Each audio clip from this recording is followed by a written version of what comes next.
We were talking about this before we started as well, talking about the impact of AI as well, the LLMs and whatnot. What types of, I guess, situations have you been in where you're looking at a company who's maybe using AI, but they don't have a lot of the security in place, and you're worried about maybe considering data leakage, some of the proprietary information get out there. Has that come into play at all for you yet? Yeah, I've seen one of our more recent integrations where, again, it was a little bit more of that small and nimble company was getting acquired by a larger company.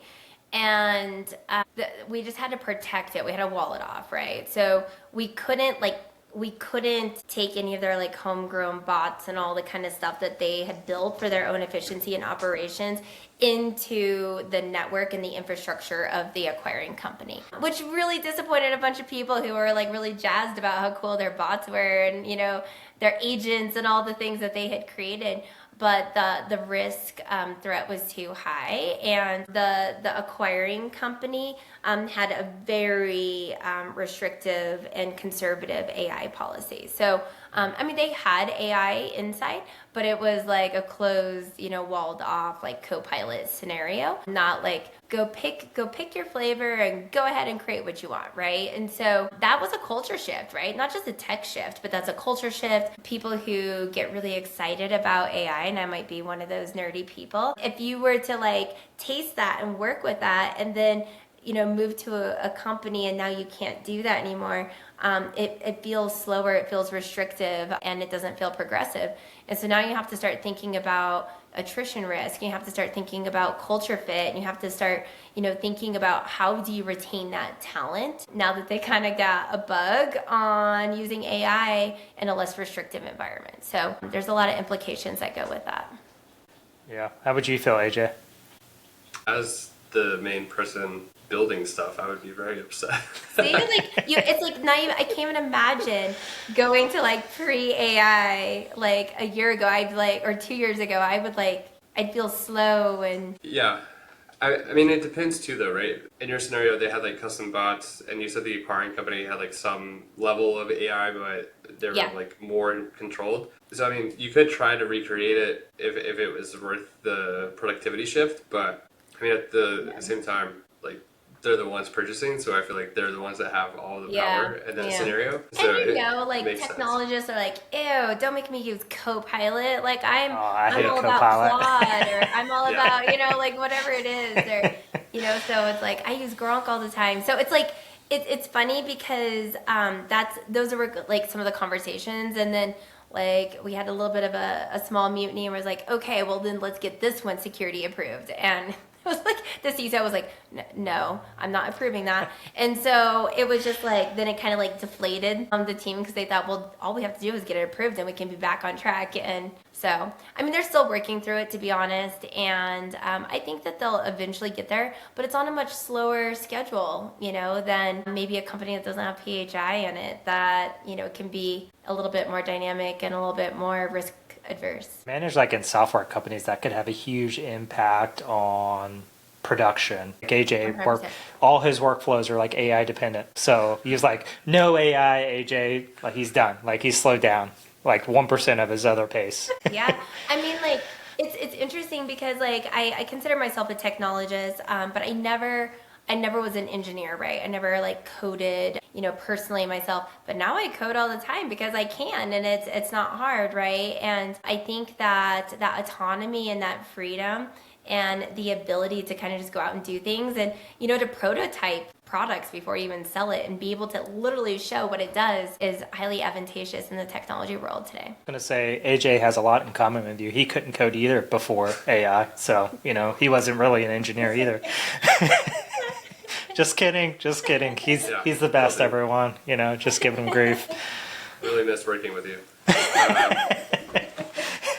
I'm so But glad no, I could. yeah, thank you for this therapy moment. No, but I mean, if I have a very dislike for the software company that you mentioned, but if you made me go from like Claude Code to Copilot, yeah, I probably would lose my mind because Yeah, it's it's It's vastly different. very, very different. There's not the same capability. And then not only Copilot, but Copilot like inside the company, not like web Copilot. And so Yeah. like that's even, harder. But you have to be we have to be thoughtful, and we have to respect and understand that there's some organizations where AI is moving so fast, and the security and the risks to being able to put, like, think about like a large insurance company, for example. Like, they have so much PHI and they're really big, and most insurance companies are not built on dynamic infrastructure, right? Like, they're just not. And so the ability to protect themselves in a open market of AI is just not feasible. They can't do it. And they have very harsh expectations of security and reducing all vulnerabilities. And half the time they have teams built to be able to focus on those vulnerabilities and to reduce them. So they're definitely not going to be opening the door and say, come on in, see what you can do, right? So I think we just have to be thoughtful. Like, software is in a great place. If you don't touch PHI, if you don't touch sensitive information, it's really exciting. But if you're in an industry where you have that sensitive data is the thing you have to protect, and you have to be very, very careful with it. Yeah, and you can always like isolate what your agents can access and whatnot. Outside of that, have you seen any major shifts with AI related to M&As? Yes, absolutely. It's helpful. So the AI shift that I see with M&A right now is a lot with the capability on data migration. So think of two platforms, you need to go to one. The speed in which you can migrate data from one platform to the other. And there's always like I'm gonna say an ETL space in the middle, right? Like, okay, we got to take it here, we got to factor it down, and we got to move it over here. That is going so much faster, and it's amazing. Where we used to have data analysts, or we used to have really data focused engineers, we can boil it down to getting just our problem set of data that needs humans to look at it and fix it and then move it on, which is typically a small fraction of the total data set. And a lot of times, like, if it's small enough, I'm like, we don't have to make that work technically. Like, why don't we manually get it in? Or, like that, it relieves your options very quickly. It's also improving significantly the quality. So again, being able to leverage and use AI to do bumps against data sets, or even model, like, think about like payroll or benefits, that like they're really complex formulas. So you want to be able to see that what you were paying an employee and all their benefits today in one system, when you fast forward it 12 months in another system, that you didn't create any weird differences there. And those models are becoming so much more accessible and easier to use, and happen like very quickly. And then you're able to assess and be like, oh, here's the thing, like, this set of the population all had this one thing in common. We need to fix that configuration, rerun it, and you see where you're at.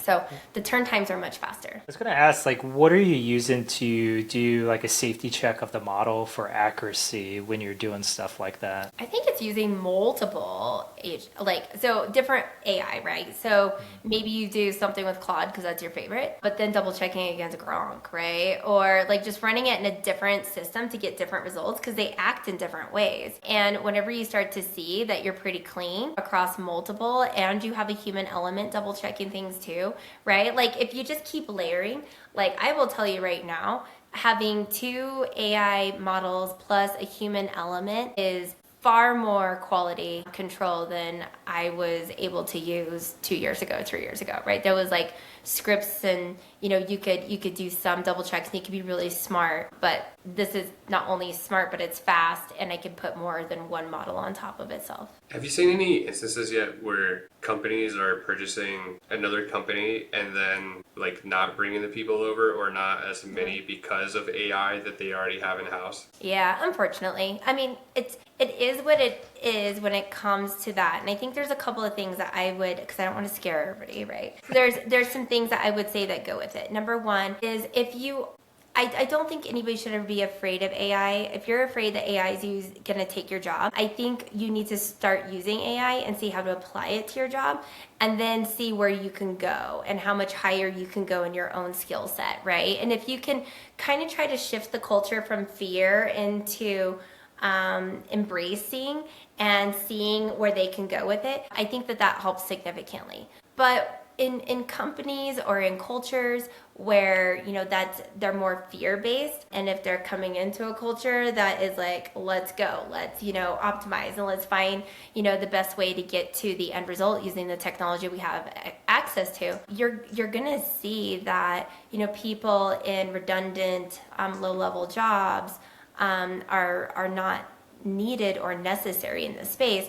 And I do think that can be really unfortunate, because if they either independently or had leadership help them elevate, they probably would be more secure in their role. I think that we're going to see an evolution of the job market in that way. Just more and more people are going to have to learn how to embrace the tools and lift themselves up and not do repetitive tasks. If you feel like you're doing something repetitive, you should probably think about what that means for you in the next 3 to 5 years and be smart and get ahead of it. That's good advice. That's a good short there, too. Yeah, it is. All right, AJ, we're almost at our hour, so why don't you go ahead and wrap us up? I know we could probably talk for a really long time, but I definitely want to respect your time. AJ, hopefully you took good notes. What you got? Ready to wrap up. Too bad. Okay, so in this episode, we talked about obviously mergers and acquisitions, and some of the different things that teams are doing poorly, as well as some things that could be done to greatly improve the transition, whether it's people, processes, or technology, how you can hire PMO and Ceneé and her team to come help you fix stuff. AI impact on things in the M&A space, which I think is very interesting, just because, again, this is something that Mike and I don't get to touch a lot in our day-to-day. What else? Did I miss anything? Fun conversation. I think it was very interesting. Thank you for hopping on here. Is there anything else you want to add before we hop off? Floor is yours. Whatever you want to say. No, but I do think I like keeping my eye on security as we continue to go through each of these and really focus on those impacts that we see, especially in the age of AI coming in and making such a dramatic shift in technology. So maybe we'll connect again in 6 months, in 12 months, and share any of those insights that change. So, Yeah. Definitely. Yeah. Where can people find you? Yeah, so you guys can find me on W5280PMO.com. Our website is there. It talks through some of the cases I talked about today. We have use cases on our website that talk about some of our fun efforts that we have supported and executed.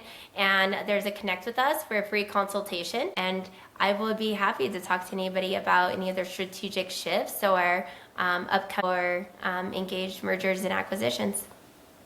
Awesome. Well, I think that's it. That's a wrap. Again, thank you for joining us. Yeah. It was an amazing conversation. And for everyone else watching this, thanks. We'll see you next time here on C-Suite Cyber Podcast. Thanks, everyone.